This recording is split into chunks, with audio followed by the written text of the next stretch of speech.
Hello students, तो आपका बहुत बहुत स्वागत है इस नए टाइम सेवर कोर्स के अंदर, जिस कोर्स के लिए स्पेशली डिजाइन किया गया है उन बच्चों के लिए जिनका एग्जाम 2022 के अंदर है। इस कोर्स के अंदर हम लोग क्या करेंगे, हम लोग इस कोर्स को जिस तरह से कंटिन्यूएशन में करेंगे, जहां पर हमको पहले 45 से 50 मिनट या 55 मिनट तक मैं आपको थ्योरी पढ़ाऊंगा, आपको पूरी की पूरे कॉन्सेप्ट सिखाऊंगा और उसके बाद जो आज सिखाया गया है उसी पार्ट को लेकर के हम उसको प्रैक्टिस भी करेंगे अगले बचे हुए मिनट्स को लेकर के। मान लीजिए वो 45 मिनट हो सकता है, वो 40 मिनट भी हो सकता है, वो 30 मिनट भी हो सकता है, ताकि आप जिस लेक्चर को देख रहे हैं उस लेक्चर से जुड़े हुए सवाल भी आप अच्छे से कर पाए। ठीक बात है। दूसरी बात, हम जो शुरुआत करते हैं मैथ्स के अंदर वो क्या है, मैथ्स के अंदर शुरुआत होगी बेसिक मैथमेटिक्स यानी मूलभूत गणित से। अब इस चैप्टर के अंदर बहुत सारी ऐसी चीजें हैं जो आपको पहले से आती हैं। हम यहां क्या करेंगे, उन चीजों में जो हमारे मिसकंसेप्शंस हैं, हम उन मिसकंसेप्शंस को सीखेंगे और उन्हें रेक्टिफाई करेंगे, ताकि आगे चल करके हमारी कैलकुलेशन में कभी भी कोई गड़बड़ ना हो। ठीक बात है, यहां तक की बात क्लियर हुई हमारी। अब बेसिक मैथ्स के अंदर जो मूलभूत गणित है, वैसे देखा जाए तो क्या है, मैथ्स को कहा जाता है कि it's a language of science. तो अगर आपको साइंस समझनी है तो मैथ्स आपको आना चाहिए। और उसके अंदर जो छोटी छोटी बातें हैं, चाहे वो समुच्चय के बारे में हो, चाहे वो आपके इनइक्वालिटी यानी असमीकाओं के चिन्ह के बारे में हो, या वो सर्वसमीका है, इक्वेशंस हैं, इन सब में क्या अंतर होता है, ये क्या होती हैं, इनके हल कैसे होते हैं, इनके बारे में हम चर्चा करेंगे। ये जो बेसिक मैथ्स है ये बहुत सिंपल से सिस्टम से बना हुआ है। सबसे पहले हम नंबर सिस्टम के बारे में बात करेंगे, इसके बाद हम बात करेंगे कुछ समुच्चयों के बारे में, ओपन ब्रैकेट, क्लोज ब्रैकेट, जिसको आप खुला कोष्ठक और बंद कोष्ठक बोलते हैं, मझला कोष्ठक भी होता है, उनका क्या अर्थ है, असमीकाओं के चिन्ह होते हैं, ग्रेटर देन का होता है, ग्रेटर देन और इक्वल टू का होता है, हमें उनके बारे में चर्चा करनी है। और उसके बाद हम आएंगे रैशनल इनइक्वालिटी पर, यानी परिमेय असमीकाओं पर। परिमेय असमीकाओं को समझना बहुत ही आवश्यक है, क्योंकि आपने जितने भी चैप्टर पढ़ने हैं उन सब में परिमेय असमीकाओं का कैलकुलेशन में बहुत महत्व आने वाला है। तो हमको यह ध्यान रखना है कि हम रैशनल इनइक्वालिटी तक हर एक चीज को समझते हुए चलें। आपका काम क्या रहेगा, आप जब इस लेक्चर्स को देखते हैं तो आपको यह नोट डाउन भी करना है, नोटिस भी करना है, और आपको इसको समझना भी है। और अगर आप इसके नोट्स बनाएंगे तो आपके लिए बहुत बेहतर होगा। चलिए, सबसे पहले हम बेसिक मैथ्स की बात करें और जहां हम मूलभूत गणित की बात करना चालू करते हैं, वहां सबसे पहली चीज जो हमारे दिमाग में आती है वो है अंक। और अंकों का एक निकाय होता है बेटा। तो मैं उस अंकों के निकायों के बहुत ज्यादा डिटेल में नहीं बताता हूं, क्योंकि आप लोग ये सब जानते हैं, हम उसको छोटा छोटा करके पढ़ते हैं। तो सबसे पहले एक ट्री डायग्राम देखते हैं। दुनिया में जितने भी अंक हैं, अभी हम जो बात कर रहे हैं सबसे पहला वो क्या है, हमारा टॉपिक वो है नंबर सिस्टम। Number system. अब ये नंबर सिस्टम क्या है, ठीक है, नंबर सिस्टम को समझना है, यानी नंबर सिस्टम के बारे में हमें चर्चा करनी है। अब नंबर सिस्टम में क्या होता है, दुनिया के जितने भी अंक लिए गए हैं उनको हमने एक समुच्चय में डाला और उसे कहा गया सम्मिश्र संख्या है।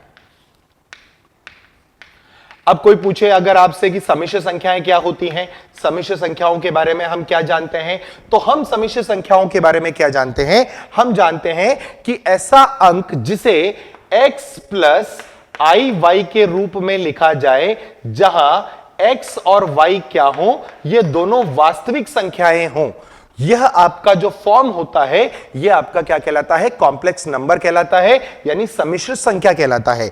और इसको डिनोट किससे करते हैं हम, इसको डिनोट हम स्मॉल z से करते हैं। इसको डिनोट हम किससे करेंगे, स्मॉल z से करेंगे। तो हमेशा z बराबर x प्लस आयोटा y होता है, जहां x और y दोनों क्या होंगे, वास्तविक संख्याएं होंगी। अगर x और y वास्तविक संख्या है तो x प्लस आयोटा y एक कॉम्प्लेक्स नंबर होता है। ठीक बात। अच्छा, यहां जो x होता है यह आपकी सम्मिश्र संख्याओं का वास्तविक भाग कहलाता है। यह क्या कहलाता है, आपका वास्तविक भाग। और y जो है वो आपका क्या कहलाता है, वो आपका कहलाता है काल्पनिक भाग। तो x आपका क्या होगा, वास्तविक भाग। इसको डिनोट कैसे करते हैं, इसको डिनोट करते हैं रियल पार्ट ऑफ z से, और काल्पनिक भाग को कैसे डिनोट करेंगे, इमेजिनरी पार्ट ऑफ z से। इमेजिनरी पार्ट ऑफ z से। रियल पार्ट ऑफ z यहां पर कितना दिख रहा है x, और इमेजिनरी पार्ट ऑफ z क्या दिख रहा है अपन को, y दिख रहा है। तो दुनिया के जितने भी अंक होते हैं वो किस में आ जाते हैं, कॉम्प्लेक्स नंबर में आ जाते हैं। ठीक बात है। अब यहां कॉम्प्लेक्स नंबर में एक चीज बड़ी विशेष है, वो है ये i। ये i क्या होता है, इसको हम बोलते हैं आयोटा। ठीक है, ये हम बेसिकली हम जानते हैं, इसमें हमें कोई टेंशन नहीं है। और आयोटा क्या होता है, आयोटा के बारे में थोड़ी सी चर्चा कर लेते हैं। आयोटा जो होता है वो स्क्वायर रूट ऑफ -1 होता है। वर्गमूल के अंदर अगर ऋणात्मक अंक आया तो हम उसे क्या बोलेंगे, आयोटा बोलेंगे। अगर ये आयोटा है तो आप बताएं आयोटा स्क्वायर क्या होगा, वो होगा root of -1 into root of -1, ये कितना आपका बन जाता है -1। ऐसे ही अगर मैं आयोटा क्यूब पूछूं आपसे तो वो क्या होगा, वो होगा आयोटा स्क्वायर इंटू आयोटा, यानी कि माइनस का आयोटा आ जाएगा आपके पास। और आयोटा की पावर 4 जो होता है वो क्या कहलाता है, आयोटा की पावर 4 क्या कहलाएगा आपका, iota square into iota square, और ये हो गया -1 into -1 that is equals to 1। तो ये आपका क्या आ गया, 1 आ गया। यानी आयोटा की घात को जब भी हल किया जाएगा तो हमें यह ध्यान रखना है कि वह घात क्या होगी, वह घात हमेशा घात 4 के मल्टीपल पे चलेगी। जैसे एग्जाम्पल के तौर पर मान लो मैंने कहा कि मान लीजिए आयोटा की पावर में मैंने आपसे बोला कि 2021 का मान बताया, आयोटा की पावर 2021 का मान क्या होता है। अब अगर आयोटा की पावर 2021 का मान देखेंगे तो ये क्या बनेगा, आप इसे लिख लो आयोटा की पावर में 4 और इसको 505 से मल्टीप्लाई करो तो ये आपका कितना बन जाएगा, 5 चौक 20, 2 5 चौक 20 यानी 2020। और क्या साथ में आएगा क्योंकि घात कितनी है 21, तो ये बन गया आपका आयोटा की पावर 1।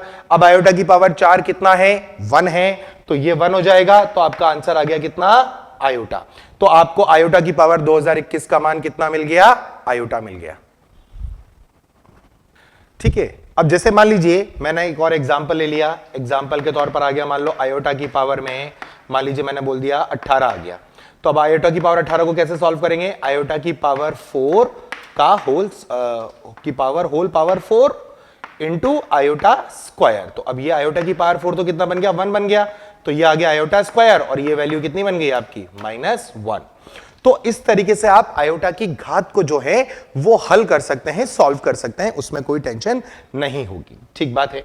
ठीक है, एक और चीज इसके अंदर ध्यान रखेंगे कि यदि आपका z कॉम्प्लेक्स नंबर है, मान लीजिए zx plus iota y complex number है, ठीक है ना, जहां आपका क्या हो रहा है, x y belongs to real number आ रहा है, तो z बार जो होता है वो कॉम्प्लेक्स कॉन्जुगेट होता है x minus iota y, x comma y belongs to again real number. मतलब अगर आपने किसी कॉम्प्लेक्स नंबर को लिया और अगर आप उसका संयुग्मी निकालते हैं, कॉम्प्लेक्स कॉन्जुगेट का मतलब होता है सम्मिश्र संयुग्मी, अगर आप निकालते हैं तो आप वास्तविक अंक को नहीं बदलेंगे, वास्तविक भाग को नहीं बदलेंगे, आप सिर्फ किसको बदलेंगे, आप बदलेंगे इमेजिनरी भाग के चिन्ह को। अगर यहां प्लस है तो यहां माइनस आएगा और अगर यहां माइनस है तो यहां प्लस आएगा। मतलब अगर मैं एग्जांपल के तौर पे आपसे पूछूं कि z बराबर -2 + 3 आयोटा है तो इसका z बार बताओ, तो आपको इसका z बार कितना मिलेगा, आपको वास्तविक भाग को नहीं छेड़ना, तो वो तो -2 ही रहेगा,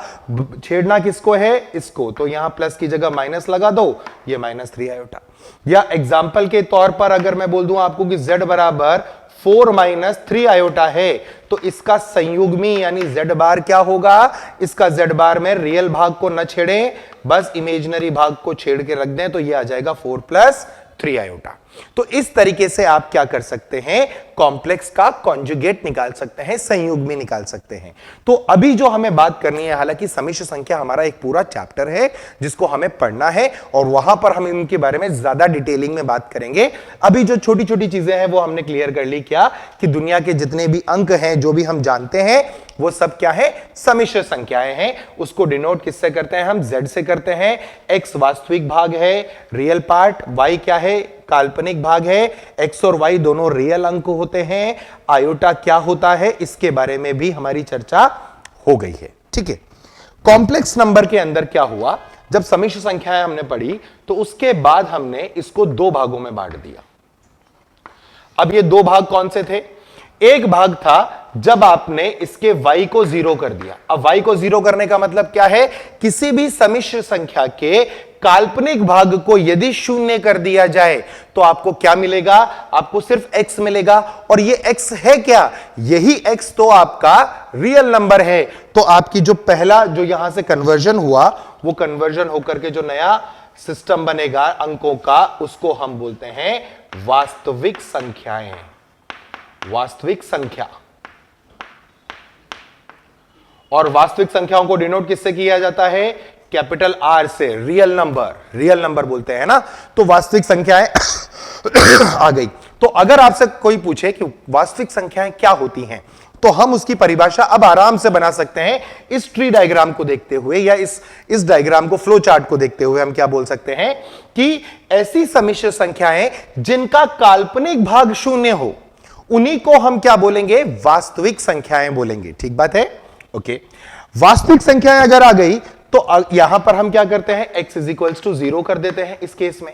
अब अगर आपने समिश्र संख्या का x शून्य कर दिया, इसका मतलब आपने समिश्र संख्या के रियल पार्ट को 0 कर दिया, तो आपके पास जो यहां पर आएगा वो कौन सी संख्याएं होंगी? उनको हम बोलते हैं काल्पनिक संख्याएं।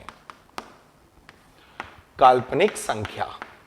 हालांकि इसके आगे इससे कोई मतलब नहीं है। अब वास्तविक संख्याओं में तो सारे नंबर आप जानते हैं। काल्पनिक संख्याओं के बारे में मैं बात कर लूं तो जैसे मान लो 2 आयोटा आ गया, ठीक है, पाई आयोटा आ गया।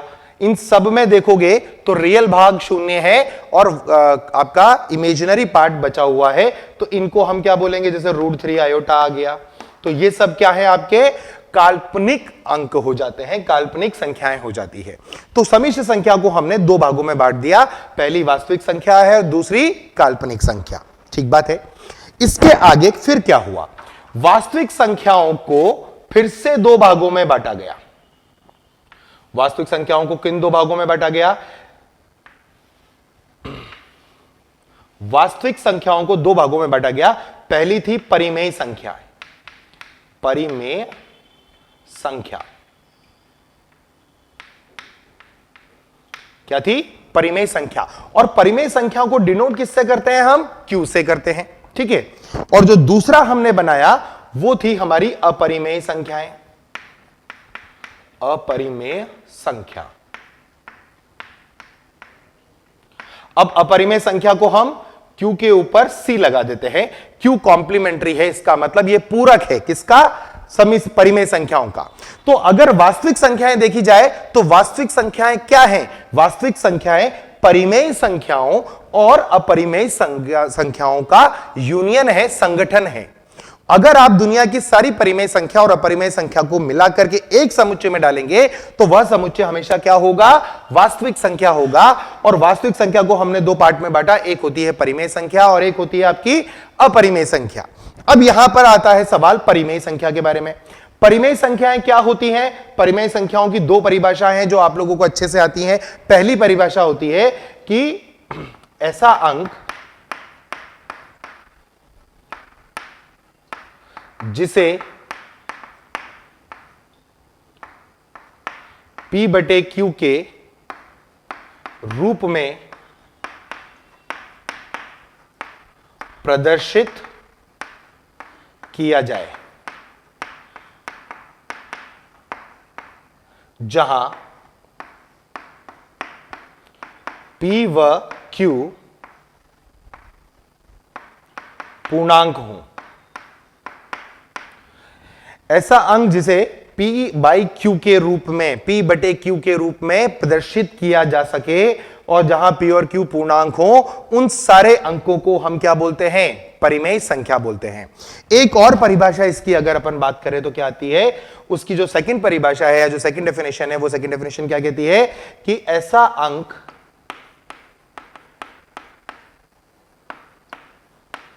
जो दशमलव के बाद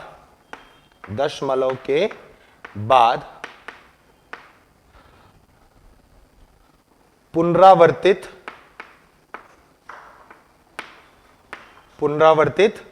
रूप में आता रहे। ठीक है। तो ये दो ऑप्शन हमारे पास आ गए। अब कैसे, इसको मैं आपको एग्जांपल के तौर पे अगर समझाऊं, मान लो जैसे मैंने आपसे बोला कि 1.777777, तो ये 1.77777 कहां तक, अनंत तक आ रहा है। तो देखिए दशमलव के बाद जो अंक है वो पुनरावर्तित रूप में आ रहा है। तो अगर आपका दशमलव के बाद अंक रुके ना, ठीक है, दशमलव के बाद आपका अंक रुके ना और वो अपने आप को क्या करता रहे, पुनरावर्तित करता रहे, रिपीट करता रहे, बार बार वही सीक्वेंस आपका बार बार आता रहे, तो हम बोलेंगे कि ये क्या है, आपका रैशनल नंबर है। इसको लिखने का तरीका क्या होता है बेटा, 1.7 बार। ये आपने बात कर रखी है, इसको अपन मान लेते हैं x है, तो इसको आप 10x लिख सकते थे। 10x का मतलब क्या होता था, 17.77777 एंड सो ऑन, कहां तक, अनंत तक। इसको अपन ने x मान लिया। मान लो इन दोनों को अगर मैं घटा दूं, मान लीजिए ये इक्वेशन 1 है और ये इक्वेशन 2 है, और 2 - 1 अगर अपन कर देते हैं तो 10 - x से तो आपको 9x मिलेगा, ठीक है। और देखो यहां पर दशमलव के बाद यहां पर भी 7 कहां तक जा रहा है, अनंत तक। यहां भी 7 कहां तक जा रहा है, अनंत तक। तो जब हम इसे घटाते हैं तो हमें मिल जाता है 16, और x बराबर हमारे पास कितना आ गया, 16/9। तो जब आप x बराबर 16/9 को सॉल्व करेंगे तो वो क्या बनेगा, एक रैशनल नंबर बन जाएगा, ठीक है। ये हो गया हमारा रैशनल नंबर का। तो इसमें क्या हो रहा है बेटा, पुनरावर्तित हो रहे हैं, रिपीट हो रहा है। ऐसे अंकों को हम क्या बोलते हैं, रैशनल नंबर बोलते हैं। इसमें सीक्वेंस और भी अलग तरीके से भी रिपीट हो सकता है। देखो कैसे, मान लो अपन ये बोलें कि x बराबर, मान लीजिए मैंने आपसे बोला 1.732 और ऐसे ये कहां तक जा रहा हो, अनंत तक जा रहा हो, तो ये भी क्या है, ये भी एक रैशनल नंबर ही है। और जब भी आपको इसका p/q का रूप चाहिए होता है तो आप सिर्फ इसमें जो पुनरावर्तित होने वाला सीक्वेंस है उस सीक्वेंस को पकड़ लो। यहां कितने हैं, 3 हैं, तो आप क्या करो, इसको आप इसे मल्टीप्लाई करो बाय 1000, तो ये क्या बन जाएगा आपका 1732 पॉइंट, फिर 732 है ना, एंड सो ऑन, कहां तक, इनफाइनाइट तक। अब इन्हें घटा दोगे तो आपको देखो क्या मिलेगा, 999x बराबर, ये दशमलव के बाद जो है ना वो तो आपका घट गया, खत्म हो गया है ना, इसको अपन मान लेते हैं, और ये आपका आ जाएगा 1731। तो x बराबर 1731/999 जब आप करते हैं तो आपको 1.732 रिपीट करता हुआ मिलेगा, और ये आपका क्या है, रैशनल नंबर है। तो ऐसा अंक जो दशमलव के बाद समाप्त ना हो, ठीक है, और अपने आप के सीक्वेंस को बार बार रिपीट कर दे, उसको भी हम क्या बोलते हैं, रैशनल नंबर यानी कि परिमेय संख्या बोलते हैं। अगर इसमें से एक भी अंक बदल जाता तो यह किसमें चला जाता, अपरिमेय संख्या में चला जाता, ठीक बात है। अच्छा, इसमें एक मजेदार बात और है, ठीक है। जैसे अगर मैं आपसे पूछूं x, मान लीजिए मैंने आपसे बोला 1.99999 करके भेज दिया, ऐसे है ना, ऐसे अनंत तक जा रहे हैं, ठीक है। तो ये x बराबर 1.999 जो है ना, ये वास्तविकता में 2 है। कैसे, आप क्या करोगे, सीक्वेंस यहां पर सिर्फ 9 ही रिपीट कर रहा है, तो 1 से गुणा करोगे यानी 10x बन जाएगा आपका, और ये आ जाएगा आपका 19.999, और कहां तक, अनंत तक जाएगा। इन्हें घटा दें तो आपके पास 9x बराबर 19 - 1 यानी 18, और x बराबर क्या आएगा, 2 आएगा। तो आपको यह बात हमेशा ध्यान रखनी है कि यदि आपको x की जगह पर क्या दिया जाए, मान लीजिए x की जगह पर आपको 1.9 बार लगा हुआ दिख जाए, तो आप उसे x बराबर 2 लिख सकते हैं, उसमें कोई भी दिक्कत नहीं है। कई बार बच्चा ये बोलता है कि सर 1.999 अनंत तक जा रहा है ना, तो इसका मतलब अभी वो 2 नहीं हुआ है। हम ये बोलते हैं कि 2 अंक में अंतर यदि एग्जिस्ट करता है तभी वो दोनों अंक अलग अलग हैं। अब 1.99999 अनंत तक अगर जा रहा है और 2, तो उसके बीच में कोई अंक नहीं आ पा रहा है, इसीलिए हम बोलते हैं x बराबर क्या है, 2 है। लेकिन अगर मैं बोलूं x बराबर 1.89 बार, तो ये फिर 2 के बराबर नहीं होगा। ये जो मान होगा इसको आपको कैलकुलेट करना पड़ेगा, ये x का मान 2 नहीं हो सकता। जैसे ही अगर अपन एग्जाम्पल के तौर पर इसको ध्यान रखना है हमेशा, क्योंकि ये हमारे आगे बहुत काम आने वाला है, लिमिट में और बाकी सब जगह ये बहुत काम आता है बेटा। ठीक है, चलिए एक और चीज देख लें। जैसे मान लीजिए मैंने आपसे बोला x बराबर 7.9 बार, तो आप x बराबर 7.9 बार को क्या बोलोगे, x बराबर 8 बोल दोगे, क्योंकि 7.9999 कहां तक पहुंच गया, बिल्कुल 8 तक पहुंच गया है, तो हम इसे x बराबर 8 बोल देते हैं। ठीक है ना, और वैसे आप इसको सॉल्व करना जानते ही हैं। अब हमको यह समझ में आ गया कि परिमेय संख्या कौन सी होती है। ठीक है, अब अपरिमेय संख्या क्या है। अपरिमेय संख्याओं की परिभाषा बड़ी आसान, कैसे, ऐसी सारी वास्तविक संख्याएं जो परिमेय ना हो वो सब क्या हो जाएंगी, अपरिमेय संख्या। तो अगर आपसे कोई परिभाषा बोले तो ये आपको फ्लो डायग्राम याद रखना है, क्या, कि ऐसी समस्त वास्तविक संख्याएं जो परिमेय ना हो वो सब अपरिमेय। अब इसका मतलब इन अंकों को क्या हम p बटे q के रूप में लिख पाएंगे, नहीं लिख पाएंगे। क्या इनके दशमलव के बाद जो अंक होंगे अनंत तक जा रहे होंगे, क्या वो रिपीट करेंगे सीक्वेंस में, नहीं करेंगे। तो अपरिमेय संख्याएं क्या हैं, जैसे पाई आ गया। अब पाई में कई बच्चों का मानना होता है कि 22/7 होता है, पाई का मान 22/7 नहीं होता। 22/7 एक परिमेय संख्या है और पाई क्या है, एक अपरिमेय संख्या है। पाई का मान तो स्टिल इट इज काउंटिंग, हम निकाल रहे हैं कि अभी भी निकल रही है, सॉल्व कर रहे हैं, वो रुक नहीं रहा, लेकिन वो सीक्वेंस रिपीट नहीं करेगा बेटा, ये ध्यान रखना। तो पाई आ गया। √2 का मान, अब √2 का मान क्या होता है, हम बोल देते हैं लगभग 1.414 और उसके आगे भी हम जा सकते हैं।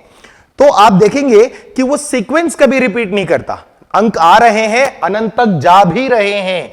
आप √2 का मान बोलोगे तो 1.4143 ऐसे कर करके कहां तक जा रहा है, अनंत तक जा रहा है, लेकिन कोई भी अंक किसी सीक्वेंस में रिपीट नहीं कर रहा है, तो ये भी क्या हो गया है, अपरिमेय संख्या हो गया है। तो अब हमें पता चल गया कि कॉम्प्लेक्स नंबर से दो नंबर निकले, वास्तविक संख्याएं और काल्पनिक संख्याएं। वास्तविक संख्याओं के दो भाग हुए, परिमेय संख्या और अपरिमेय संख्या। इसके बाद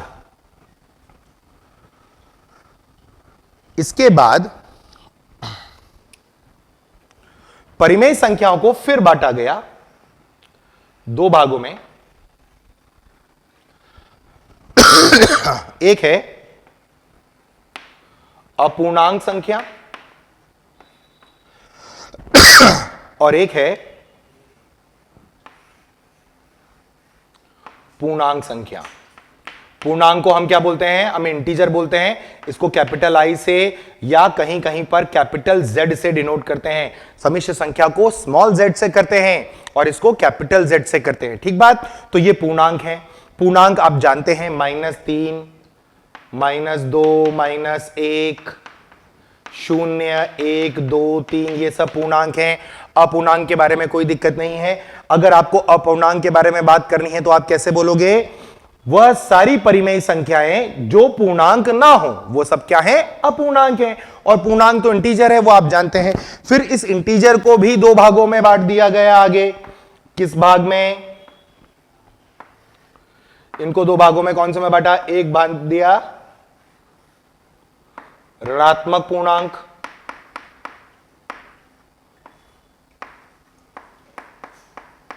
ठीक है, इसको बोलते हैं हम नेगेटिव इंटीजर।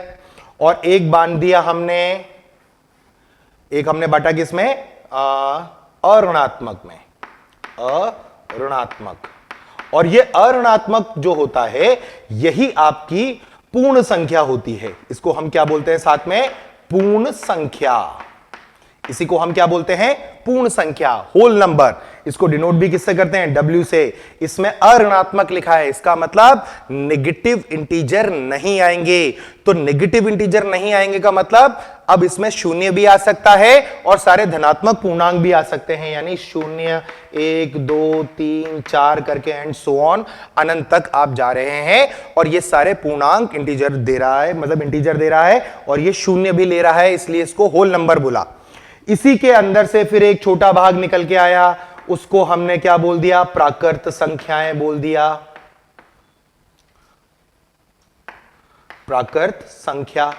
अब ये प्राकृत संख्या क्या है बेटा, प्राकृत संख्या है आपका नेचुरल नंबर्स। नेचुरल नंबर के अंदर आप जानते हैं 1, 2, 3, इसमें ज्यादा अपन को मेहनत नहीं करनी है ना, ये 1, 2, 3 ये सब आ जाते हैं।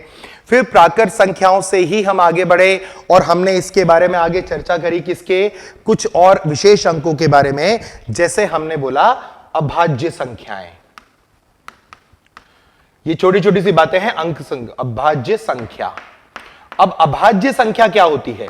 वह संख्या जो स्वयं से तथा एक से, वन से डिविजिबल हो, जो भाज्य हो, उन अंकों को हम क्या बोलते हैं? अभाज्य संख्या बोलते हैं। आप इसको जानते हैं किससे? प्राइम नंबर से। ये क्या कहलाते हैं? Prime number. और ये प्राइम नंबर कौन से होते हैं? शुरुआत कहां से होती है? ये हमेशा ध्यान रखना, 2 से होती है। 2, 3, 5, 7, 11, 13, 17 एंड सो ऑन, बहुत आगे तक जा सकते हैं। यानी ऐसे सारे अंक जो स्वयं से और एक से भाज्य हों, उनको हम बोलते हैं प्राइम नंबर। इसमें जो आपको ध्यान रखना है हमेशा, वो क्या? कि दुनिया का सिर्फ इकलौता सम prime number, even prime number 2 है। 2 के अलावा कोई भी सम संख्या कभी भी अभाज्य संख्या नहीं हो सकती। और इसमें कोई लॉजिक नहीं है, बहुत सिंपल सी बात है, क्योंकि जितनी भी सम संख्याएं हैं उनकी परिभाषा यह है कि वो 2 से भाज्य हो, जो कि अभाज्य संख्याओं की परिभाषा को झुटला देती है, उसको अपोज करती है। तो आपके पास दुनिया का इकलौता प्राइम नंबर जो इवन है वो कौन सा है? 2। बाकी सारे कौन से होंगे? ऑड नंबर्स होंगे। प्राइम नंबर्स के बाद आपके पास आते हैं बेटा को प्राइम नंबर्स। ठीक है, प्राइम नंबर के बाद आपका आता है को प्राइम नंबर। को प्राइम नंबर्स क्या होते हैं? ऐसे 2 अंक, अब इसमें यह जरूरी नहीं है कि वो अभाज्य हो, ऐसे दुनिया के कोई भी 2 पूर्णांक अंक जिनका HCF यानी जिनका MSP महत्तम समापवर्तक कितना हो? 1 हो। यानी ऐसे अंक, ऐसे 2 अंक, ऐसे 2 अंक जिनका HCF क्या हो जाए? 1 आ जाए, 1 हो, वो क्या कहलाते हैं? को प्राइम नंबर। जैसे मैं आपसे बोलूं 4 और 9, अब देखो ना 4 आपका प्राइम नंबर है ना 9 आपका प्राइम नंबर है ना? ये दोनों ही क्या है? कंपोजिट नंबर है, मिश्र अंक होते हैं। जो अभाज्य संख्या है वो तो आपको समझ में आ गई, और जो अभाज्य संख्याएं नहीं है उन्हें हम मिश्र संख्या बोलते हैं। ठीक है, तो वो कंपोजिट नंबर होते हैं। तो ये भी 4 एक कंपोजिट नंबर है और 9 भी कैसा है? Composite number. और ये दोनों का अगर आप HCF निकालेंगे, महत्तम समापवर्तक निकालेंगे, तो इनका HCF जो आएगा वो HCF होगा 1। इसका मतलब क्या हुआ? कि ये दोनों क्या है? को प्राइम है। ठीक है, और एक और आपका आता है, उसको हम बोलते हैं ट्विन प्राइम। ट्विन प्राइम, को प्राइम को हम बोलते हैं सह अभाज्य संख्या। इसको हिंदी में अगर आप जानना चाहें तो इसको सह अभाज्य बोलते हैं। ठीक है, हालांकि हम इतना हिंदी इसका इस्तेमाल करते नहीं है, ठीक बात, लेकिन को प्राइम बोलते हैं, समझ में आ जाएगा। ट्विन प्राइम, अब ट्विन प्राइम है, ट्विन का मतलब होता है डबल। जैसे हम लोग अपनी नॉर्मल लैंग्वेज में बोलते हैं ना, ट्विन्स हैं, जुड़वा हैं। ऐसी ट्विन प्राइम का मतलब ऐसी 2 अभाज्य संख्याएं जिनके मध्य का अंतर 2 हो। ऐसी 2 अभाज्य संख्याएं, अभाज्य संख्या, ऐसी 2 अभाज्य संख्या जिनका अंतर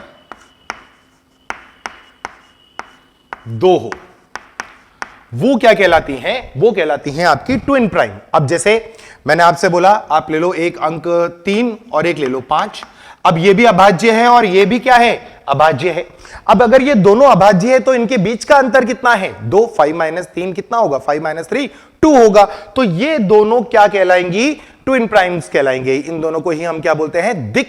दिक अभाज्य संख्या। तो इसको हिंदी में भी अगर अपन जानना चाहेंगे तो अपन इसे क्या बोलेंगे? इसको बोलेंगे हम दिक अभाज्य। तो ये दिक अभाज्य यानी ट्विन प्राइम। तो 3 और 5 हो गया। ऐसे ही 5 और 7 भी हो सकता है। ठीक है, फिर आपका जैसे 11 और 13 हो गया, तो ये आपका क्या हो गया? ये आपका ट्विन प्राइम हो गया।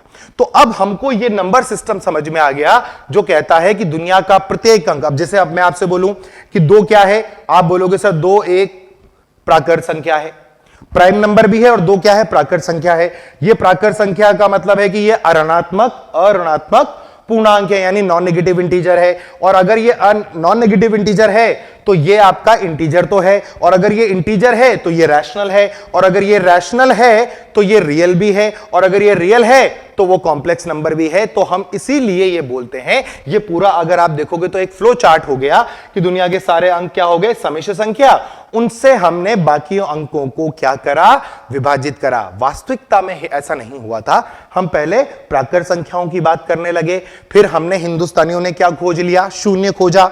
शून्य खोजा तो फिर हमने एक नया समुच्चय का निर्माण करा जिसमें अऋणात्मक आ गया। लेकिन फिर कुछ लोगों के दिमाग में आया कि ये तो धनात्मक और शून्य की बात हो रही है, ये तो रेसिज्म है, उन्होंने ऋणात्मक को भी जुड़वाया। तो हमने कंपाउंड इन दोनों को मिक्स करके पूर्णांक बोला। पहले पूर्णांक से बात हुई पूर्णांक की, तो लोगों को दिक्कत थी कि भाई फिर अपूर्णांक का क्या हुआ। फिर हमने अपूर्णांक समुच्चय को भी जोड़ करके परिमेय संख्या बना दिया। फिर परिमेय आ गया तो उन्होंने बोला कि फिर अपरिमेय संख्याओं का क्या हुआ। फिर हमने अपरिमेय संख्याओं को भी बनाया, उनको जोड़ के वास्तविक संख्या। और आखिरी में हमको एक दिक्कत थी क्या, कि वर्गमूल के अंदर नेगेटिव नहीं आ रहा है, तो उस नेगेटिव को लाने के लिए हमने कॉम्प्लेक्स नंबर भी डिफाइन कर दिया, जहां आयोटा क्या है, अंडर रूट ऑफ -1 है। तो ये सबसे पहली चीज है जो हमें समझ में आनी चाहिए, वो है मूलभूत गणित में हमारा नंबर सिस्टम। और ये चार्ट है, इस चार्ट को ही हमें याद रखना है, इससे ज्यादा की हमें आवश्यकता नहीं पड़ेगी बेटा। चलिए अब इसके आगे की बात करते हैं। नंबर सिस्टम के बाद कुछ छोटी छोटी सी बातें हैं, फटाफट मैं बताता हूं आपको, क्योंकि वो आपको अच्छे से आती है। जैसे असमीका, पहली बात तो असमीका के बारे में बात कर लेते हैं, है ना। तो मैं इसको हटा देता हूं। अब हम नंबर सिस्टम की बात कर चुके, तो सेकंड चीज जो हम बात कर रहे हैं वो असमीका का चिन्ह है। असमीका का चिन्ह। अब असमीका का चिन्ह जो है वो सब आपको अच्छे से आता है, उसमें मुझे ज्यादा बताना नहीं है, बस कुछ मतलब है उनको अपन समझ लेते हैं।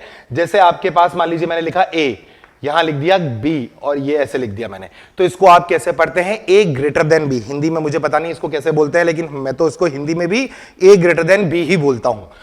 अब A ग्रेटर देन B का मतलब क्या है कि A का जो मान है वो B से बड़ा होगा। आप बोलोगे सर ये तो आता है, A इसको क्या बोलते हैं। अब कई बच्चे इसको जल्दी जल्दी में क्या बोलते हैं, सर ये greater than equal to B. ध्यान से सुनना, मैंने क्या बोला, मैंने बोला A greater than equal to B, जबकि इसका मतलब है ग्रेटर देन और इक्वल टू। ठीक है, अब ग्रेटर देन और इक्वल टू, ये और जो हिंदी में क्या कहलाएगा, या। इसका मतलब क्या हुआ कि A या तो क्या है, B से बड़ा है, या वो B के बराबर है। इसका मतलब समझ में आया। तो ये चिन्ह आप हमेशा बोलेंगे क्या, ग्रेटर देन और इक्वल टू, यानी यह उन सब उत्तरों का समावेश करेगा जो A को या तो B से बड़ा बना दे या B के बराबर बना दे। जैसे मान लो मैंने कहा 4 इज ग्रेटर देन 3, आप बोलोगे सर बिल्कुल सही स्टेटमेंट, 4 हमेशा 3 से कैसा होता है, बड़ा होता है।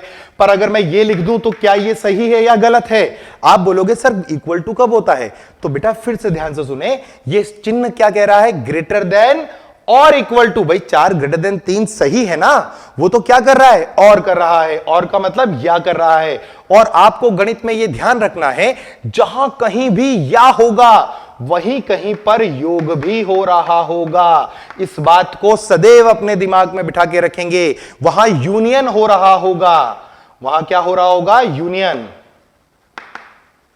वहां क्या हो रहा होगा, संगठन।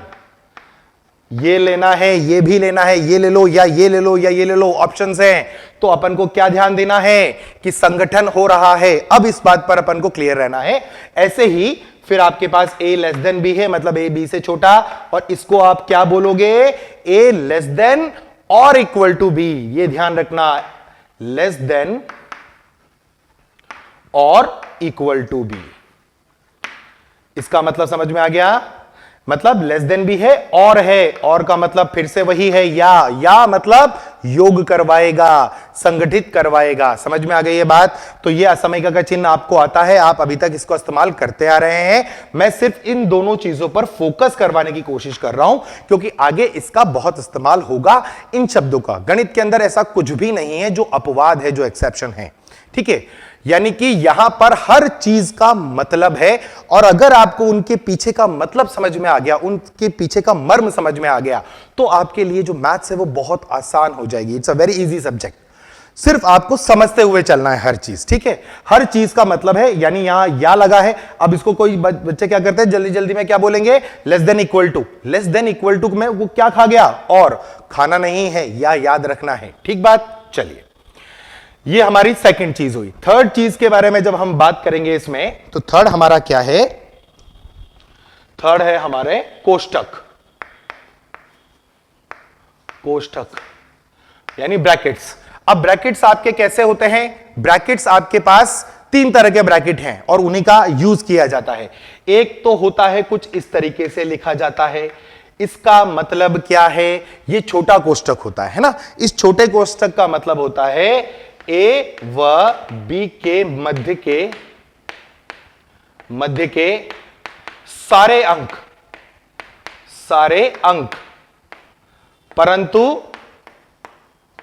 परंतु न ए न बी, ना ए लेना है और ना बी लेना है। मान लो मैंने आपको एक संख्या रेखा दे दी, ये संख्या रेखा हमेशा माइनस अनंत से प्लस अनंत चलती है बेटा।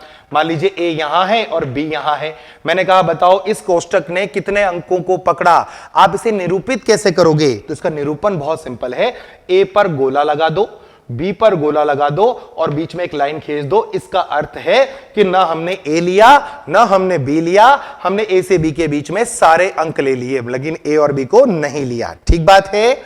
ऐसे ही दूसरा, इसको हम बोलते हैं क्या, बड़ा कोष्टक, बिग ब्रैकेट, है ना। ये वाला क्या होता है हमारा, बिग ब्रैकेट होता है, बड़ा कोष्टक, ठीक है, या क्लोज ब्रैकेट बोलते हैं हम इसे इंग्लिश में। इसे ओपन ब्रैकेट बोलते हैं, इसे क्लोज ब्रैकेट बोलते हैं। छोटा कोष्टक, बड़ा कोष्टक, ये तो अपन को आता ही है ना। इसको मैं ओपन ब्रैकेट बोलता हूं, इसे क्लोज ब्रैकेट बोलता हूं। इसका मतलब ए से लेकर बी तक के समस्त अंक, इनको क्या बोलेंगे, इसका मतलब ए भी लेना है, बी भी लेना है और ए से बी के बीच के सारे अंकों को लेना है। मतलब अगर संख्या रेखा ये माइनस अनंत और ये प्लस अनंत है, यहां मान लीजिए ए है और यहां बी है, और आपसे मैंने बोला इसको निरूपण करना है, तो आपको क्या करना है, ए के ऊपर डार्क, वहां पर गोला छोड़ दिया खाली, इसलिए ओपन, यहां क्लोज कर दिया, तो ए से लेके बी तक के सारे अंक आ गए, ठीक है।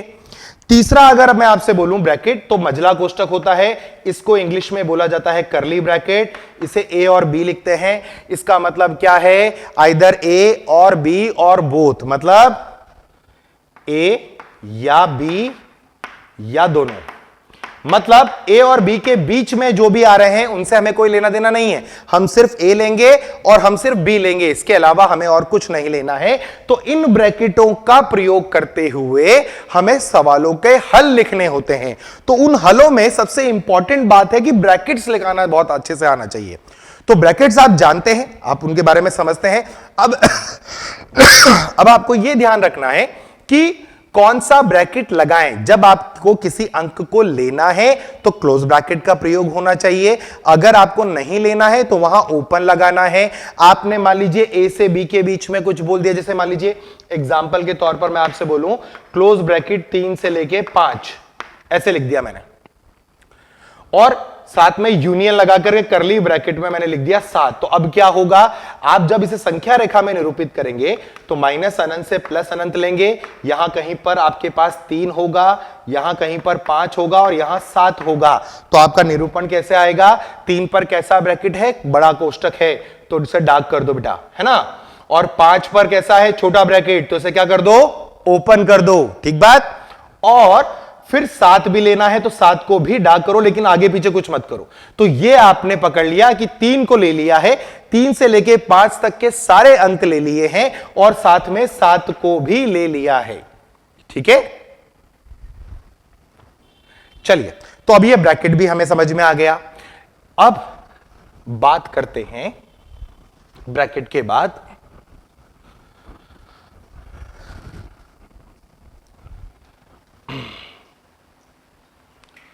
कुछ मिसकंसेप्शन है, उनके बारे में बात करेंगे। तो नोट डाल लेते हैं, पहला नोट, उसमें कहते हैं वर्गमूल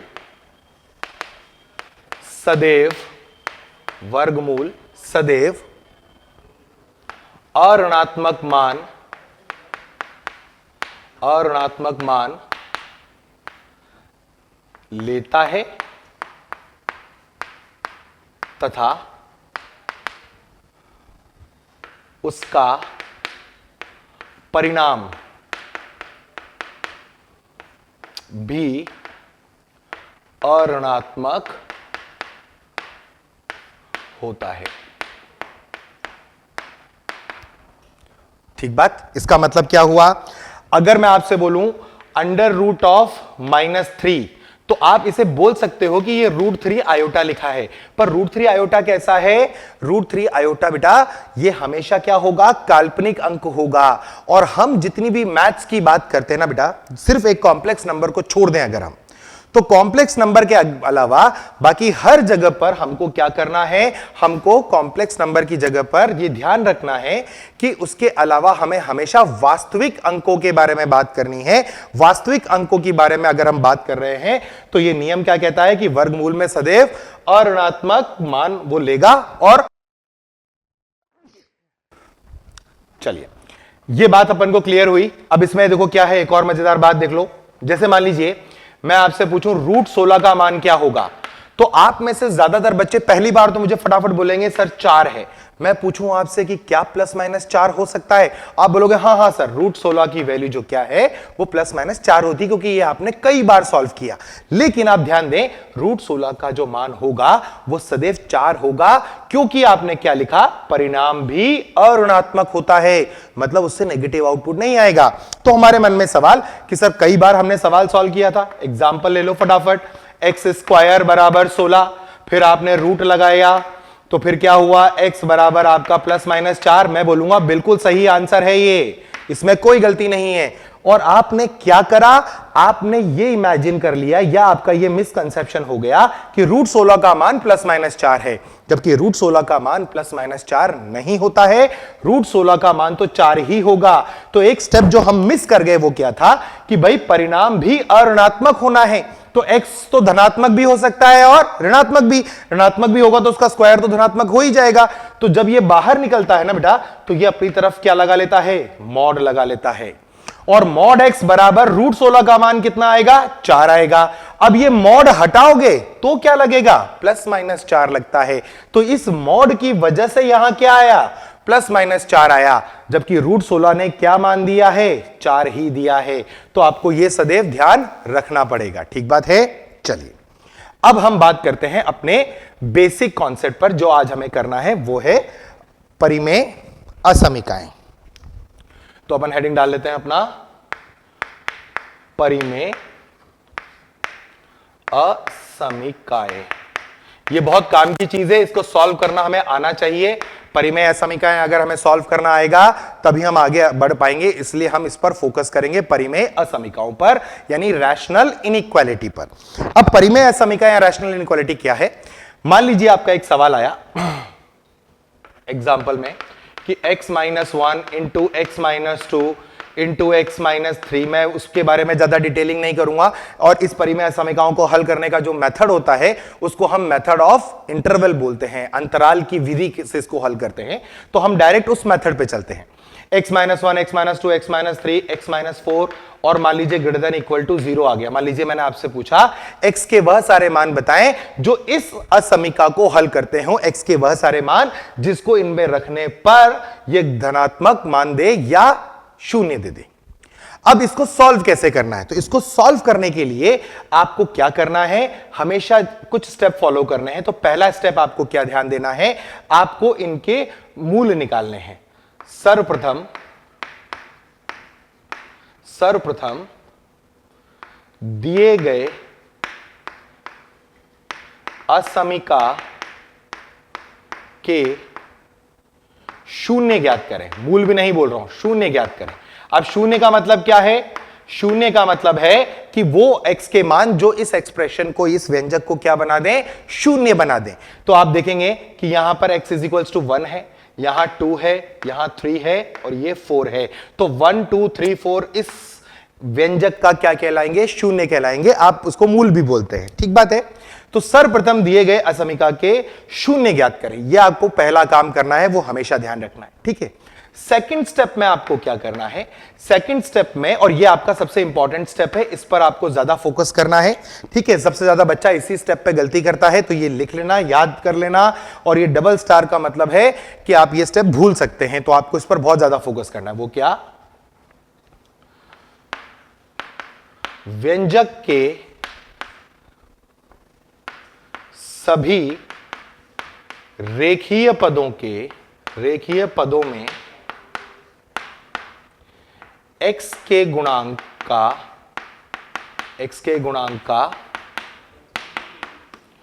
चिन्ह ज्ञात करें। ठीक है, x के गुणांक का क्या ज्ञात करें? चिन्ह ज्ञात करें। x के गुणांक का चिन्ह ज्ञात करें। अब ये चिन्ह क्या हो सकते हैं? पहला केस, सभी धनात्मक। तो आपको क्या करना है? गो टू स्टेप नंबर 3, सीधे कहां चले जाएंगे? स्टेप नंबर 3 पे चले जाएंगे। ठीक बात? यदि सम बार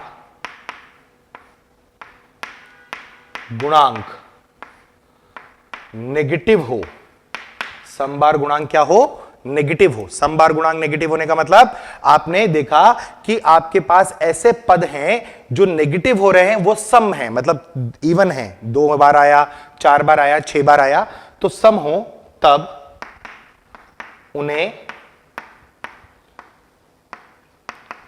धनात्मक बनाएं बिना असमीका का चिन्ह परिवर्तित करें। ठीक है, बिना असमीका का चिन्ह परिवर्तित करें, आप क्या करेंगे? उनको पॉजिटिव बना देंगे। अब क्योंकि वो कितनी बार आ रहे हैं? सम बार आ रहे हैं, तो सब में से माइनस कॉमन ले लो। अब 4 बार अगर आपका माइनस आया है, तो 4 माइनस कॉमन लेने से minus into minus into minus into minus अपने आप क्या बन जाएगा? प्लस बन जाएगा। तो असमीका के चिन्ह में कोई भी परिवर्तन नहीं होगा। ठीक बात? फिर इंपॉर्टेंट, यदि विषम बार गुणांक नेगेटिव हो, तब उन्हें धनात्मक बनाएं, पर असमीका का चिन्ह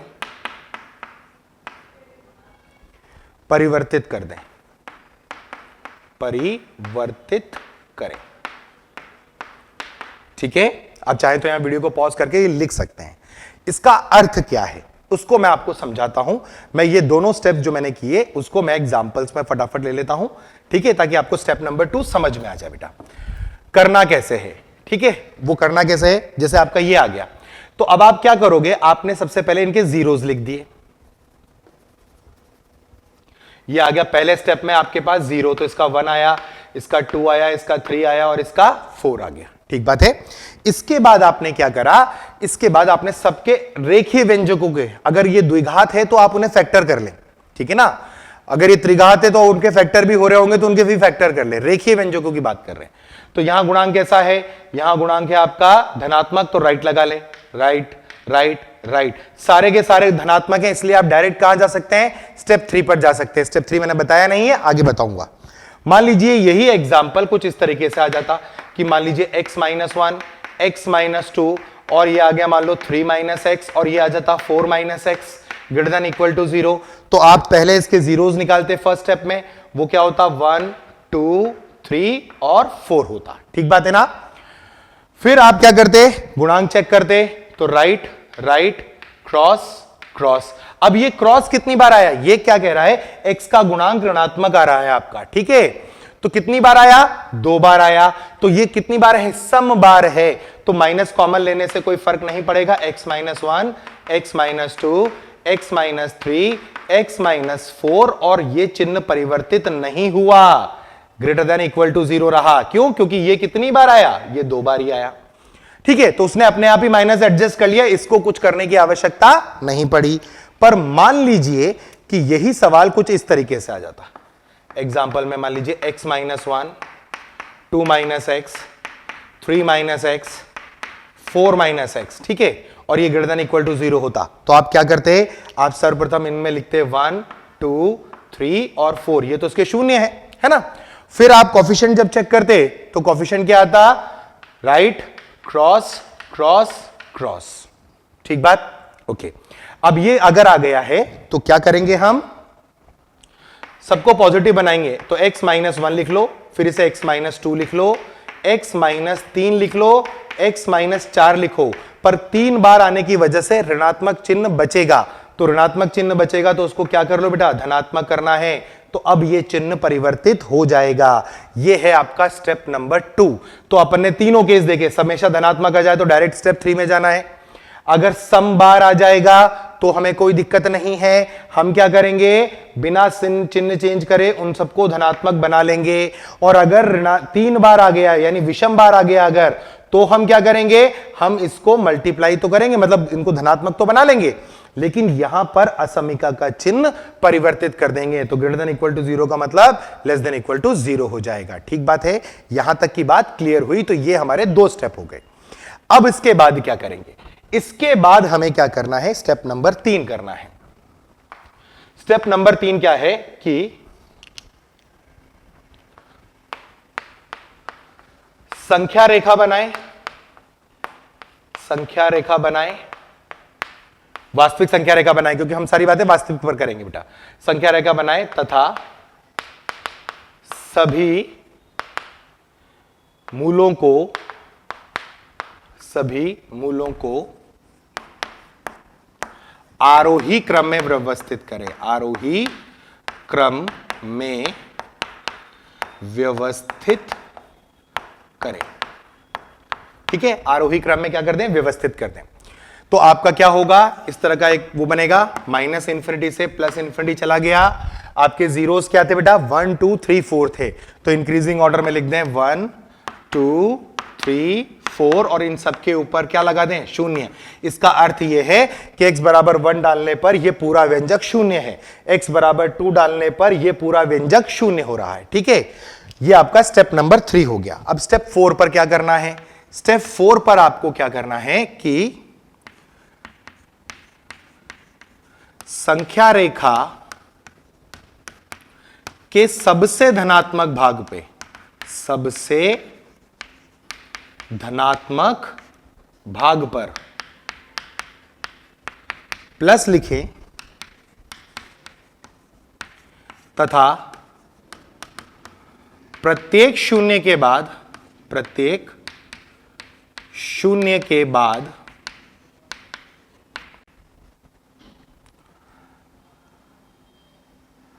चिन्ह परिवर्तित करें, चिन्ह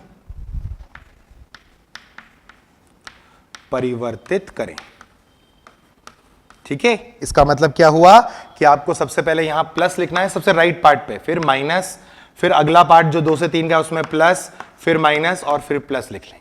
इसका अर्थ क्या है कि 4 से बड़ा कोई भी अंक अगर हम डालेंगे तो यहां धनात्मक आएगा, 3 से 4 के बीच में डालेंगे तो ऋणात्मक आएगा। इस तरीके से हमने इसे लिख लिया।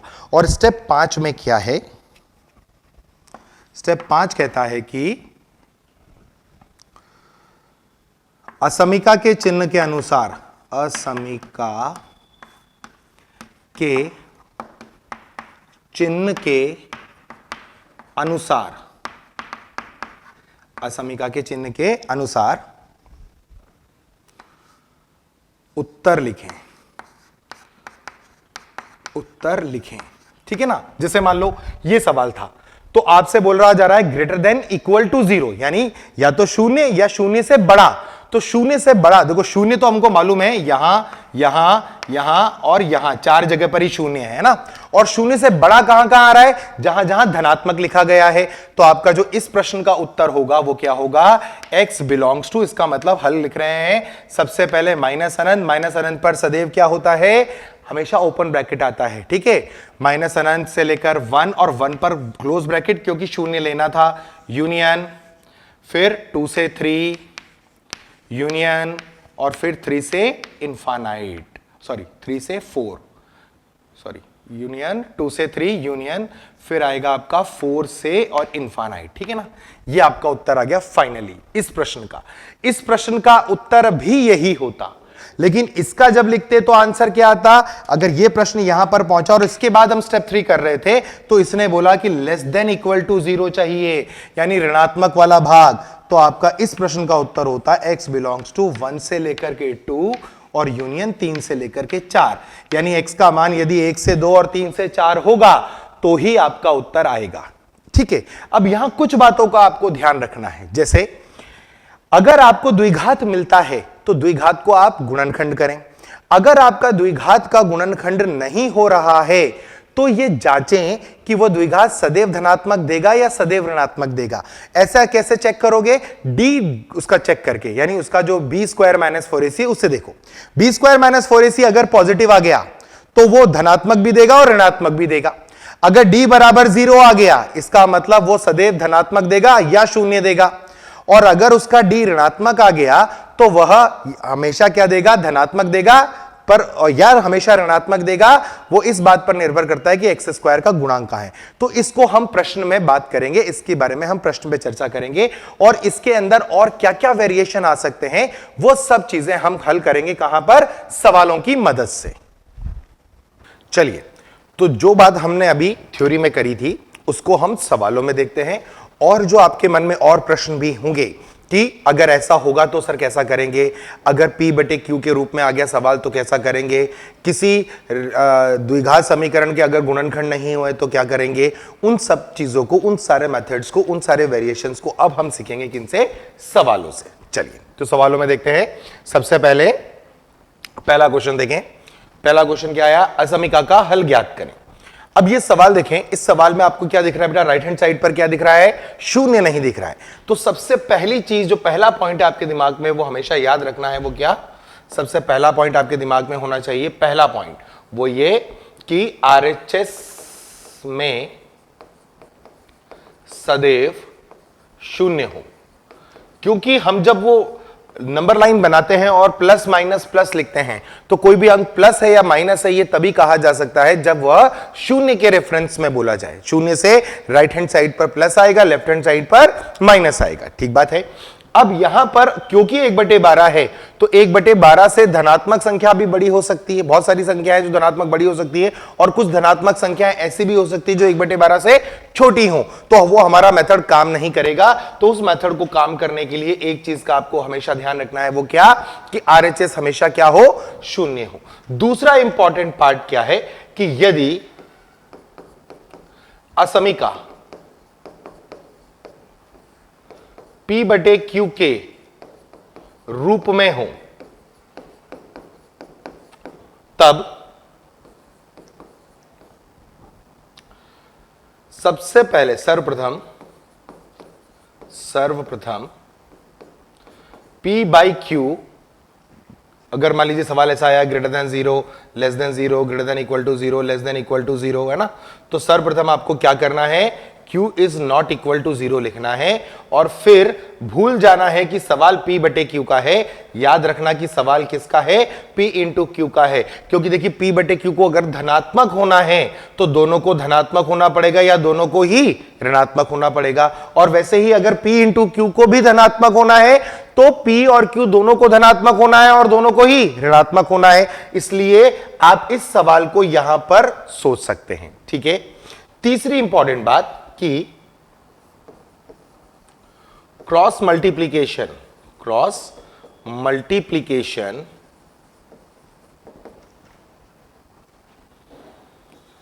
तभी संभव है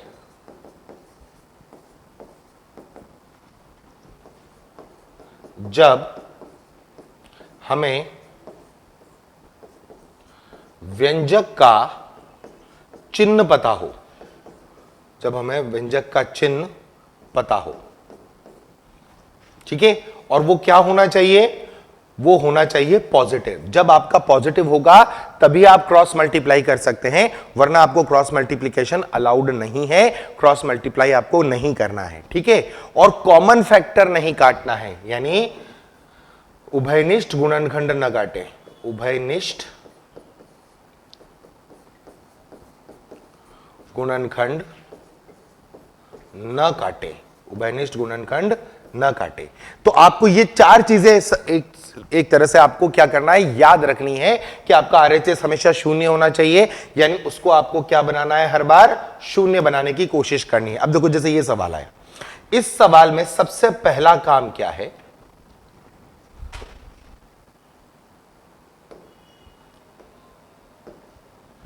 इस सवाल में सबसे पहला काम क्या है कि आप एलसीएम ले लो। चलो 60 एलसीएम आएगा तो यहां पर कितना हो जाएगा बेटा, आपके पास 4 हो जाएगा, यहां आ जाएगा +5 ग्रेटर देन 1/12, पर यहां मुझे शून्य चाहिए। तो इसको कैसे करेंगे, देखो 6 से ये कट जाएगा 2 बार, है ना। तो आपके पास सवाल क्या बचेगा, आपका सवाल होगा 9/t -1/2 ग्रेटर देन 0। अब आप देखो आपने सवाल क्या बना लिया, उसको राइट हैंड साइड पर क्या लिया है, 0 लिया है। यानी आपको हमेशा जब भी मेथड ऑफ इंटरवल लगाना है, राइट हैंड साइड में क्या बनाना है, 0 बनाना है। ठीक है, दूसरी बात क्या करनी है आपको, एलसीएम ले लो अभी, तो ये आ गया 2t और इधर आ जाएगा आपका 18 - t ग्रेटर देन 0। अब देखो ये सवाल में एक रेखीय व्यंजक ऊपर है और एक रेखीय व्यंजक नीचे है। तो मैंने क्या बोला था कि यदि आपका सवाल p/q के रूप में आ जाए, p यहां पर क्या है 18 - t और q क्या है 2t, तो सर्वप्रथम क्या करो, q को नॉट इक्वल टू 0 लिख लो। अब अगर आपने q को नॉट इक्वल टू 0 कहा, इसका मतलब क्या हुआ, आपको यहां बोलना पड़ेगा सबसे पहले क्या, कि 2t is not equal to 0। इसका मतलब t का मान कभी भी शून्य नहीं होगा। ठीक बात है। अब क्या करना है, भूल जाओ कि सवाल किसमें है, p/q के रूप में है। याद रखो कि सवाल किसमें है, p × q के रूप में है। तो इस सवाल को आप क्या लिख सकते हैं, ऐसे लिख सकते हैं 18 - t इंटू, और 2 से देखिए कोई फर्क पड़ता नहीं है, लेकिन आप चाहें तो 2t भी लिख लो, कोई दिक्कत नहीं है, और ये आ गया ग्रेटर देन 0। अब क्या करेंगे, अब ये सवाल हमारा नॉर्मल सवाल की तरह कन्वर्ट हो गया है। आप सबसे पहले इसका शून्य निकालें, शून्य निकालेंगे तो इसका 18 आएगा और इसका शून्य शून्य ही होगा क्योंकि t का मान शून्य हो गया। फिर दूसरा स्टेप बहुत इंपॉर्टेंट था कि हम क्या करेंगे, जो भी वेरिएबल है जैसे x का गुणांक, यहां किसका गुणांक देखना है, t का गुणांक देखना है। तो t का गुणांक जब देखना हम चाहेंगे तो यहां ऋणात्मक आ रहा है तो यहां क्रॉस लगा लो, और यहां धनात्मक है तो पॉजिटिव। अब क्रॉस कितनी बार आया, सम बार या विषम बार, विषम बार आया, तो उसे क्या करना है, सम बनाना है। तो अगले स्टेप में हमारे पास क्या होगा, हम इसको सम कैसे बनाएंगे, हम इसमें कोई टेंशन नहीं लेंगे, हम डायरेक्ट सम बना देते हैं इसे।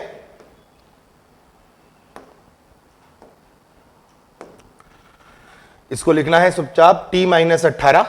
ठीक है, आपने माइनस कॉमन ले लिया, यहां आपने 2t लिख दिया और ये आपका हो गया <0। अब देखिए दोनों धनात्मक हो गए हैं, तो अब हम स्टेप 3 में जा सकते हैं। स्टेप 3 में जाकर के आप क्या करोगे, माइनस अनंत प्लस अनंत, और इनको आरोही क्रम में, तो शून्य पहले आएगा 18 बाद में आएगा। अब ध्यान से देखना, क्या आपने पहले ही मना कर दिया था कि टी का मान आप शून्य नहीं ले सकते, तो शून्य नहीं लेना है, ये ध्यान रख लो। और 18 आपको शून्य बना के दे रहा है, ये भी रख लो, यहां रख लो प्लस, फिर माइनस और फिर प्लस। अब मुझे बताओ क्या कह रहा है ये सवाल, ये कह रहा है शून्य से छोटा शून्य से छोटा क्या होगा, ऋणात्मक होगा। इसका मतलब क्या हुआ, हमारा आंसर जो टी का आंसर आएगा वो 0 से 18 आएगा। तो फाइनल आंसर कितना आया, 0 से 18। तो इस सवाल में हमको कुछ चीजों के बारे में ध्यान देना है, वो क्या, कि आरएचएस हमेशा क्या होगा, 0 होगा। नहीं है तो पहले बनाओ, ठीक है। दूसरा, यदि सवाल या आपका समीकरण का सवाल p/q के रूप में आ जाए, इस तरह का सवाल आ जाता है, तो आप क्या करेंगे कि जो q है उसको पहले नॉट इक्वल टू 0 लिख लेंगे। इसका मतलब हम आंसर में कभी भी q को नहीं, q के वो मान नहीं आने देंगे जो q को 0 बना दे, यानी t का वो मान नहीं आने देंगे जो नीचे वाले को, डिनोमिनेटर को, आपके हर को 0 बनाता हो, उन सबको हटाना है, ठीक है। उसके बाद भूल जाओ कि सवाल किसमें है, p/q में। याद रखो कि सवाल किसमें आ जाएगा, p × q में। और फिर आपको दो और बातें बोली मैंने, क्रॉस मल्टीप्लीकेशन मत करना। हालांकि यहां क्रॉस मल्टीप्लाई किया जा सकता था क्योंकि मुझे चिन्ह पता था ये 12 है, तो आप सीधे 2 को वहां ले जा सकते थे, फिर -1 लेके आते, वो अलग बात थी, कर सकते थे, ठीक है। पर यहां तो ऐसी दिक्कत नहीं थी, तो ये हमारा आंसर क्लियर हुआ और ये मेथड वैसा ही है जैसे हमने सीखा था। चलिए अब दूसरे सवाल पर चलें, असमीका का हल ज्ञात करें। अब देखो ये बहुत सिंपल सवाल हो गया, लेकिन फिर से वही बात कि यहां राइट हैंड साइड पर क्या लिखा हुआ है, 5। हमको 5 नहीं चाहिए, हमको यहां क्या चाहिए, 0 चाहिए। तो भाई 0 लाया जाए। अब 0 लाने के लिए क्या करेंगे, हम लिखेंगे इसे 2x plus 3 minus 5 greater than 0। इसका मतलब हो गया कितना, 2x और ये आपका कितना आ जाएगा -2, ठीक है ना। 3 minus 5 minus 2 greater than 0। 2 common ले सकते हैं, कोई दिक्कत नहीं है। और ये तो धनात्मक है। अब अगर मैं आपसे पूछूं, देखो ये एक धनात्मक संख्या और एक ये संख्या दे रखी है, इन दोनों का गुणनफल क्या होना चाहिए, धनात्मक। कब आएगा धनात्मक, ये तभी आएगा धनात्मक। इस सवाल को देखो सोचने का तरीका बता रहा हूं। कई बार बच्चे बोलते हैं सर इस 2 का क्या हुआ, तो देखो ये धनात्मक और एक ये अंक है, 2 अंक आ रहे हैं, है ना। इन दोनों का गुणनफल हमको क्या चाहिए, धनात्मक। अब अगर ये पॉजिटिव है तो इसको भी क्या होना पड़ेगा, पॉजिटिव होना पड़ेगा। तो x माइनस 2 ग्रेटर देन 0। अब आप नंबर लाइन पर, क्योंकि यहां पर x वैसे ही धनात्मक है, तो 2 लिखा, इधर प्लस लिख लो और इधर आएगा माइनस। तो आपका आंसर क्या आ जाएगा, x बिलोंग्स टू 2 से लेके अनंत। ठीक है। एक चीज यहां पर अपन और है जो अपन को ध्यान रखना है, ये आपको इन जनरल में बता रहा हूं ताकि आपको याद रहे। इस बिंदु को भी आपको ध्यान रखना है। This is points to remember, PTR. उसमें पहला पॉइंट आपका यह है कि यदि असमीका का चिन्ह ग्रेटर देन या लेस देन हो, तब यदि असमीका का चिन्ह क्या हो, ग्रेटर देन हो या लेस देन हो, तब उत्तर सदैव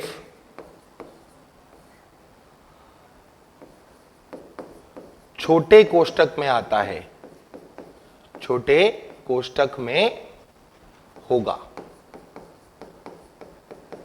यह ध्यान रखना है। यहां देखो कैसा चिन्ह था, ग्रेटर देन का चिन्ह था। आंसर किस में आया, छोटे कोष्टक में आया।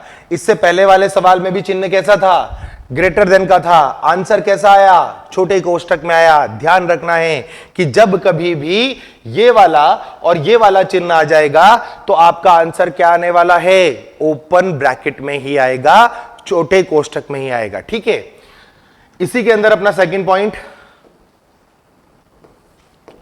क्या कहता है, सेकंड पॉइंट कहता है कि यदि असमीका का चिन्ह greater than equal to less than equal to हो, तब हो सकता है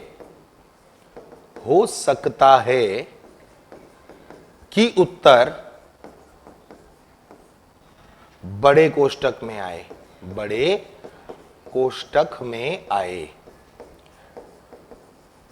आपके जितने भी मन में जो क्वेरीज है, जो डाउट है, वो सारी चीजें मैं आपको इस तरह से पीटीआर में कराता चलूंगा सवाल में। क्योंकि देखिए जैसा कोर्स का नाम है टाइम सेवर, तो हमें टाइम भी बचाते हुए चलना है। ठीक है।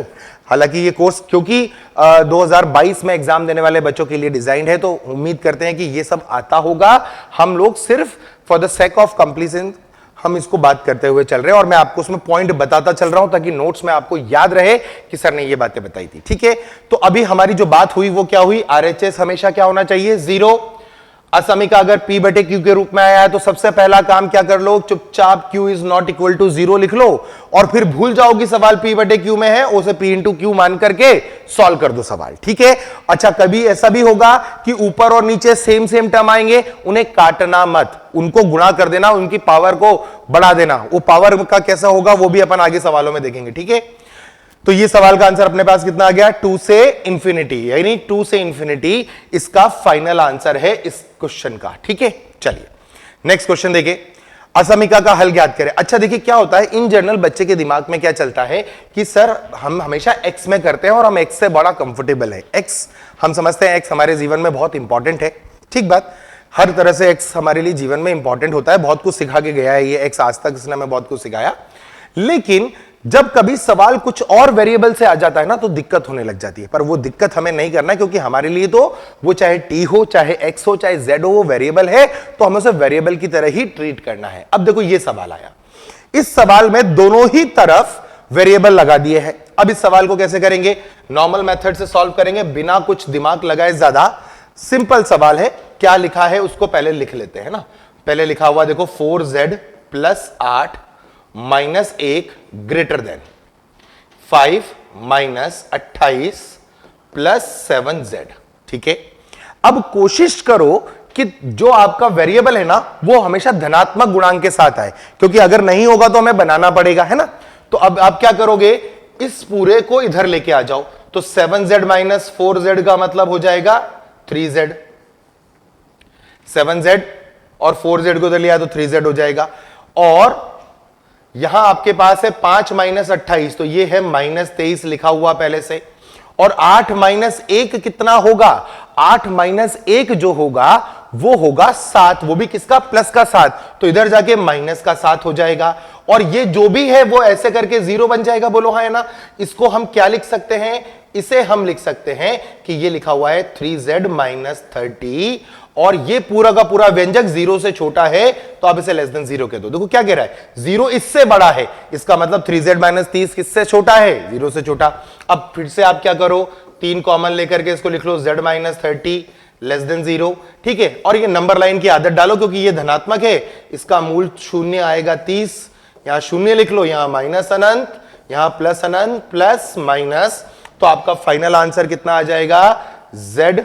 अब बताओ आपको क्या चाहिए, 0 से छोटा। 0 से छोटा मतलब ऋणात्मक। आपने नंबर रेखा में ऋणात्मक किस एरिया में लिखा है, माइनस अनंत से लेके 30 तक लिखा है, तो आपका आंसर हो गया z belongs to minus infinity to 30। ये लीजिए आपका फाइनल आंसर आया। ठीक बात है।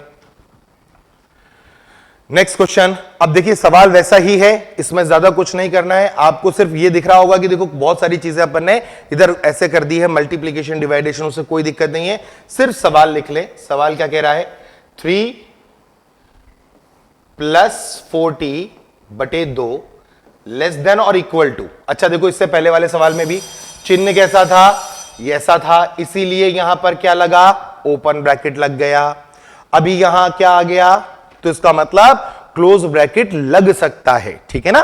तो 3 प्लस 40 बाई 2, यहां आपको अगर इससे आप मल्टीप्लाई करोगे तो देखो 6 को अंदर लेके जाओगे ना, तो ये 6 के अंदर जब जाएगा तो ये क्या बनेगा, 2 माइनस 3t।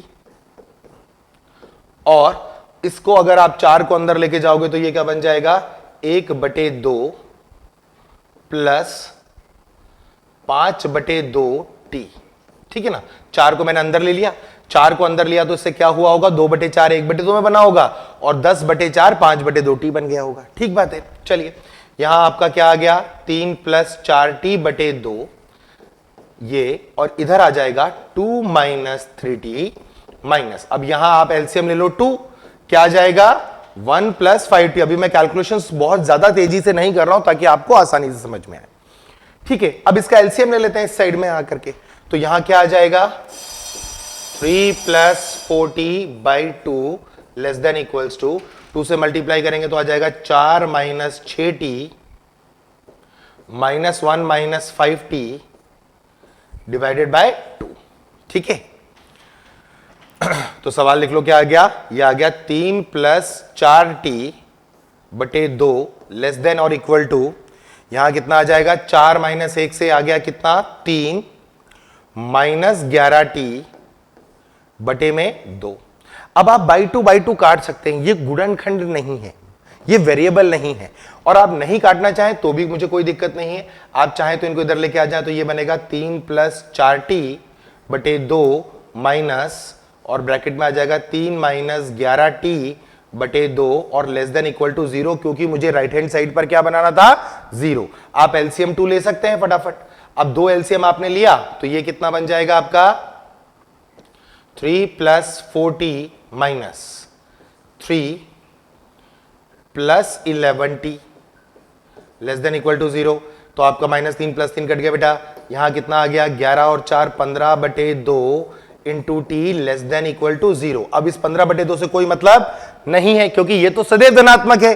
तो अगर इस पूरे गुणा को 15/2 इंटू टी को क्या होना है, लेस देन इक्वल टू 0 होना है, तो इसका मतलब टी को क्या होना पड़ेगा, आप टी का जो शून्य निकालेंगे वो शून्य आ जाएगा। आप शून्य लिख दें, यहां शून्य लिख करके माइनस अनंत से प्लस अनंत में प्लस माइनस करेंगे, और जैसे ही आप ऐसा करेंगे और आपको क्या चाहिए, लेस देन इक्वल टू 0, तो आपका आंसर आएगा माइनस इंफिनिटी से 0। अब ये क्या कह रहा है, लेस देन भी होना चाहिए और इक्वल टू 0 भी। तो लेस देन का मतलब तो नेगेटिव, ये पूरा एरिया माइनस अनंत से शून्य के बीच का था और शून्य पर क्या बन गया, वो शून्य बन गया, तो माइनस अनंत से शून्य पर क्लोज ब्रैकेट, लेकिन यहां क्या आएगा, ओपन ब्रैकेट आएगा। समझ रहे हैं मेरी बात, क्यों आएगा, क्योंकि माइनस अनंत और प्लस अनंत कभी भी कोई अंक नहीं है, वह क्या है, वह एक बड़ी संख्या का सांकेतिक रूप में प्रदर्शन है। तो हम माइनस अनंत और प्लस अनंत को सदैव क्या करते हैं, हम उसे ओपन ब्रैकेट में रखते हैं। ठीक है, चलिए नेक्स्ट क्वेश्चन। अब देखिए इसमें क्या है, दोनों ही तरफ दो समीकरण एक साथ लगाकर आगे सवाल। अब इसमें दो अगर एक साथ आ गया तो मुझे कोई दिक्कत नहीं है, मैं बहुत सिंपल से सवाल को सोचूंगा। मेरा सवाल जो लिखा है वो क्या लिखा हुआ है, देखो इसको ऐसे समझ सकते हैं अपन कि पहला सवाल मेरे पास लिखा है 4x + 2 इज लेस देन 12। इसको सॉल्व करने के लिए क्या करोगे, आप करोगे 4x माइनस यहां आ जाएगा 10 लेस देन 0, और यहां से आपने क्या कॉमन ले लिया, मान लीजिए आपने 4 कॉमन ले लिया, ठीक है, तो यहां आ जाएगा x माइनस 5/2 लेस देन 0। अब ये और ये गुणा हो जाएंगे तो x माइनस 5/2 जो होगा वो लेस देन 0 आ जाएगा। इसका मूल 5/2 है, x धनात्मक है। स्टेप 1 और स्टेप 2 मैंने कर दिया, संख्या रेखा पर माइनस अनंत से प्लस अनंत लेकर के, और अगर मैंने क्या कर दिया 5/2 रख दिया है, और मुझे क्या चाहिए, यहां प्लस होगा, राइट में हमेशा प्लस लिखना है, और हर क्रिटिकल पॉइंट के बाद हर आपको उसको चेंज कर देना है, चिन्ह को प्लस का माइनस कर देना है।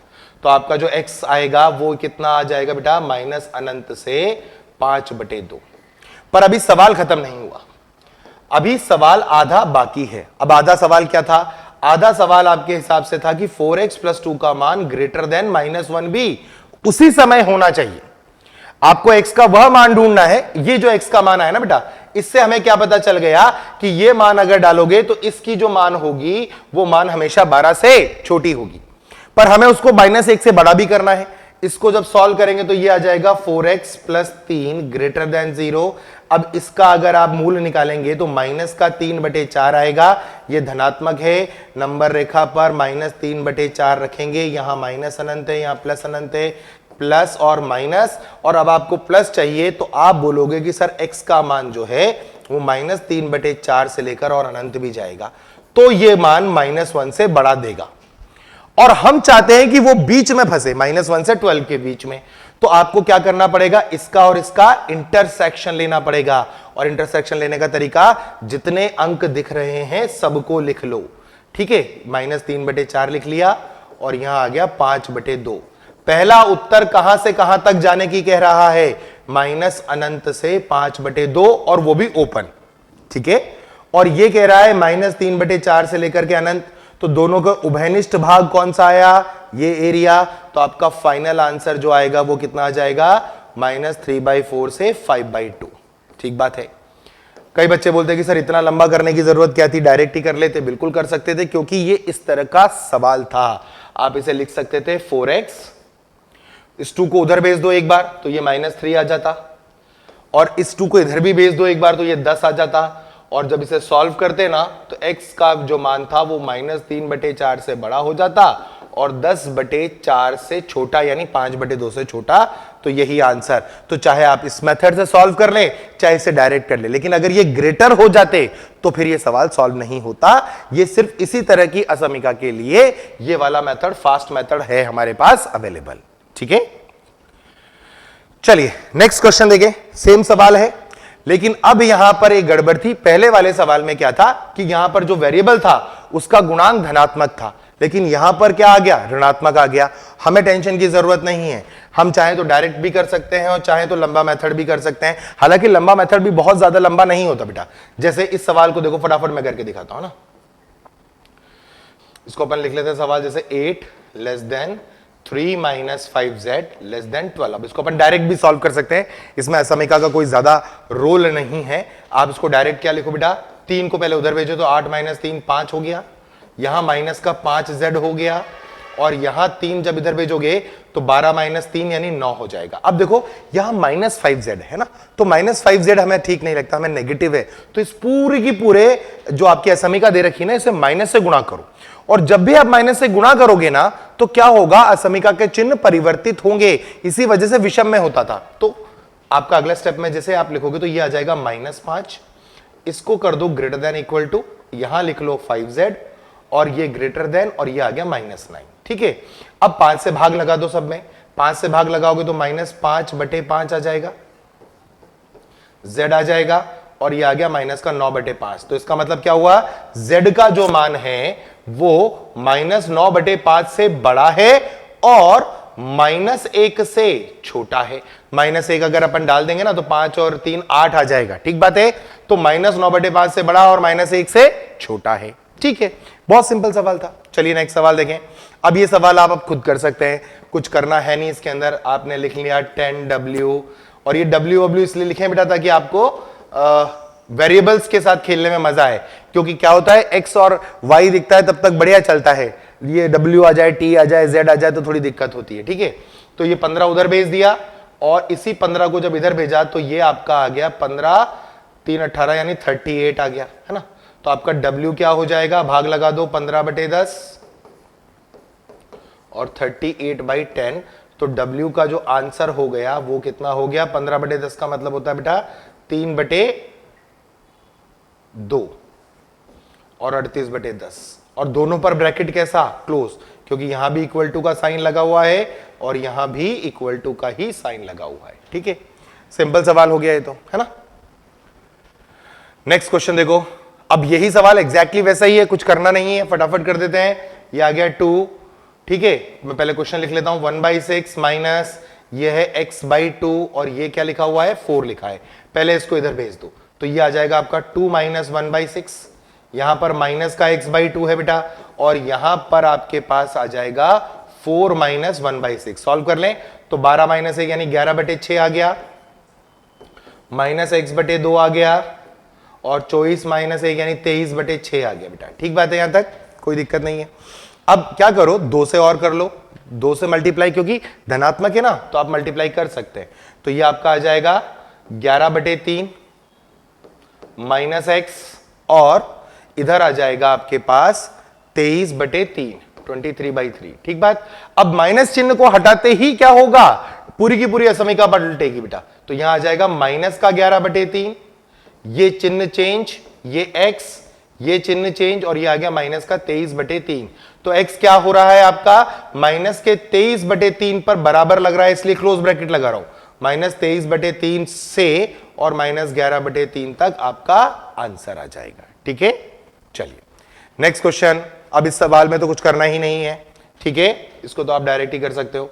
ये लिखा है -2x, इसको इधर लेके चले जाओगे तो ये +8 - 10 ग्रेटर देन 0, और यहां आपके पास आ जाएगा -2x -2 ग्रेटर देन 0, और इसको आप लिख सकते हो क्या, 2 कॉमन या -2 कॉमन ले लो, x + 1 ग्रेटर देन 0।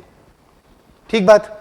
अब ये -2 को भगाना है तो माइनस से पूरे पर गुणा कर दो, गुणा करोगे तो ये आ जाएगा 2 टाइम्स ऑफ x + 1, और ये हो जाएगा <0, यानी आपको -1 लिखना है, 0 प्लस माइनस अनंत से प्लस अनंत, और आपका आंसर आ गया x बिलोंग्स टू, क्योंकि <0 है यानी ऋणात्मक वाला एरिया, तो ऋणात्मक वाला एरिया आ जाएगा आपका -∞ से -1। ठीक है, बहुत सिंपल सवाल है। आप चाहें तो 0 डाल के देख लें, 0 पर नहीं मैच करेगा, 1 डालें नहीं करेगा, 2 डालें नहीं करेगा, 3 डालें नहीं करेगा, लेकिन अगर आपने -2 डाला तो -4 और प्लस का, जैसे अगर आपने -2 डाला तो -2 × -2 कितना हो जाएगा, -4 4 + 8 12, 12 जो है 10 से बड़ा है, तो आप उत्तर को भी जांच सकते हैं बेटा। अब जैसे ये सवाल आया कि यदि 0x3 है, ठीक है, तो दी गई असमीका में a और b का मान बताएं। अब देखो सिंपल सी बात है, x का मान आपका कहां से कहां तक जा रहा है, 0 से लेके 3 तक जा रहा है। ठीक है, अगर x का मान 0 से लेके 3 तक जा रहा है तो क्या आप मुझे बता सकते हैं 4x का मान कहां से कहां तक जाएगा। उसको बाद में देखेंगे सवाल को क्या है। 4x का मान, तो जितने भी अंक इसमें आ रहे होंगे उसको 4 से गुणा करेंगे तो वो आ जाएगा आपका 0 से लेके और 12, कोई दिक्कत नहीं है। उसमें जो भी मान आएगा उसमें क्या जोड़ना है, +1। तो 4x + 1 करने का मतलब वो हर अंक पर एक और जोड़ना शुरू करेगा, तो 0 + 1 से तो 1 हो जाएगा और 12 से 1 13 हो जाएगा। तो अब आपका 4x + 1 का मान कहां से कहां तक जा रहा है, 1 से 13 तक जा रहा है। तो a का मान कितना, 1 है और b का मान कितना है, 13 है। बात खत्म हो गई सवाल में, ठीक है। अब जैसे देखिए ये सवाल आ गया, इस सवाल को करें। अब जैसे जो हमने पहले मेथड सीखे थे उन्हीं मेथड पर ये सवाल चल रहा है। तो देखो सबसे पहले सवाल लिख लेते हैं। ये सवाल है x - 5 into x - 7 into 7 - x into 7x - 5 और लेस देन इक्वल टू 0। अब इसको सॉल्व करने के लिए वो जो स्टेप्स अपन ने लिखे थे बेटा, जो बात करी थी, वही करने पड़ेंगे क्योंकि बहुत सारे एलिमेंट्स आ गए अब इसमें, है ना।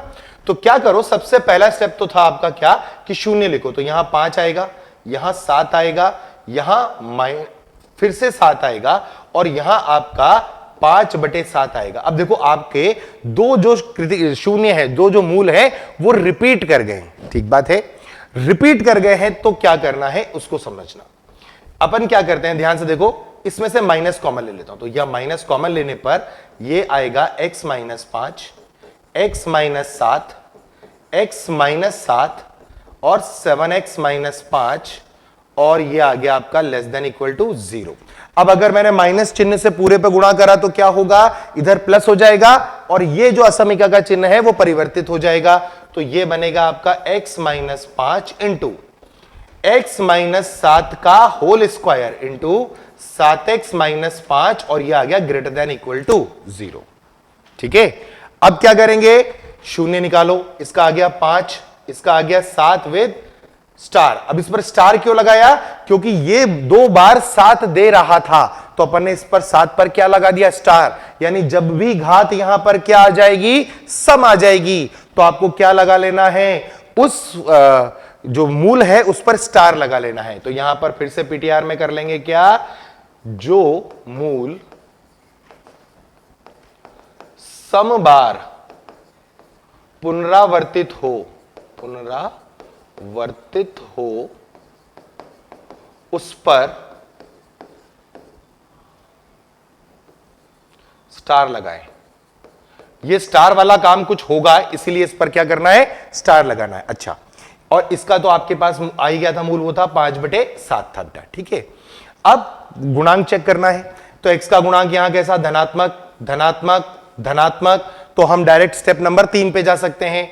स्टेप नंबर 3 पर माइनस अनंत से लेके प्लस अनंत लिखा और बढ़ते क्रम में लिखना है ना। तो 5/7 पहला आ गया, 7 स्टार दूसरा आ गया, और सॉरी यहां पहले आएगा 5, है ना, यहां पहले आएगा 5